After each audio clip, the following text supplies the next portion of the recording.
કે સુરતની બેઠક ઉપર દર્શનાબેન જરદોશ 3 ટર્મથી સાંસદ હતા, પરંતુ આ વખતે તેમની ટિકિટ કાપીને મુકેશ દલાલને ટિકિટ આપવામાં આવી છે। તો મુકેશ દલાલ કોણ છે એના વિશે તમારી સાથે વાત કરીશું।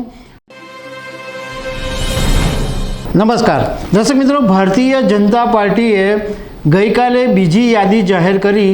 એમાં ટોટલ 72 ઉમેદવારોના નામ જાહેર કર્યા અને ગુજરાતની અંદર જે 11 નામો બાકી હતા એમાંથી 7 નામો જાહેર કરવામાં આવ્યા। હવે અમે આજે તમારી સાથે એ વાત કરીશું કે સુરતની બેઠક ઉપર દર્શનાબેન જરદોશ 3 ટર્મથી સાંસદ હતા, પરંતુ આ વખતે તેમની ટિકિટ કાપીને મુકેશ દલાલને ટિકિટ આપવામાં આવી છે। તો મુકેશ દલાલ કોણ છે એના વિશે તમારી સાથે વાત કરીશું। મારું નામ રાજેશ શાહ છે અને તમે જોઈ રહ્યા છો ખબરછે.com। દર્શક મિત્રો, મુકેશ દલાલ મૂળ સુરતી છે અને મૂળ વણિક સમાજમાંથી આવે છે। તેઓ ભારતીય જનતા પાર્ટીની જ્યારથી શરૂઆત થઈ હતી ત્યારથી સંગઠન સાથે જોડાયા છે અને અનેક હોદ્દા ઉપર એમણે કામ કર્યું છે। ખાસ કરીને સુરત મહાનગરપાલિકાનું 2005થી 2020 સુધી 3 ટર્મ સુધી તેઓ પાલ, અડાજણ, પાલનપુરનો જે વિસ્તાર છે એ વિસ્તારના સતત કોર્પોરેટર રહ્યા છે। એ સિવાય સ્ટેન્ડિંગ કમિટીના ચેરમેન પણ એમણે ઘણી ટર્મ કામ કર્યું છે। એમના માટે એમ કહેવાય છે કે તેઓ બહુ ખાસું ભણેલા છે, MBA થયેલા છે, LLB થયેલા છે ટેક્સેશનની અંદર, અને પોતે એ ટેક્સટાઇલના બિઝનેસમાં છે, યાર્ન ડીલિંગનું કામ કરે છે।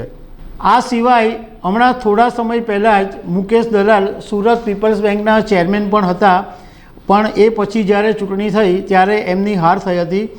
અને બીજું કે મુકેશ દલાલને ફિલ્મી ગીતો ગાવાનો બહુ શોખ છે અને ફિલ્મી ઇતિહાસ છે એમાં પણ એમને બહુ રુચિ છે અને ખાસી એવી જાણકારી ધરાવે છે। એમને તમે કોઈ પણ ફિલ્મો વિશે પૂછો તો મુકેશ દલાલને ખબર હોય છે। બીજું કે મુકેશ દલાલ વહીવટી કામમાં બહુ જ કુશળ છે અને એમને ઘણો બધો અનુભવ છે। આ બધી બાબતોને ધ્યાનમાં રાખીને એમને ટિકિટ આપવામાં આવી છે।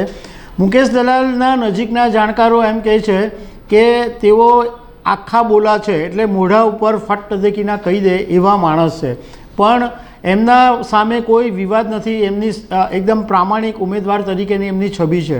બીજું, રાજકારણના જાણકારોનું કહેવું એમ છે કે પ્રધાનમંત્રી નરેન્દ્ર મોદીનો પણ એવો આગ્રહ હતો કે સુરતની જે પણ સીટ છે એ કોઈ પણ હિસાબે મૂળ સુરતીને જ અપાવવી જોઈએ, કારણ કે અહીંયા આગળ મૂળ સુરતીઓની વસ્તી વધારે છે, એટલે મૂળ સુરતીને ટિકિટ મળી છે। તો દર્શક મિત્રો, આવી અનેક વાતો સાથે અમે તમને મળતા રહીશું। Thank you very much.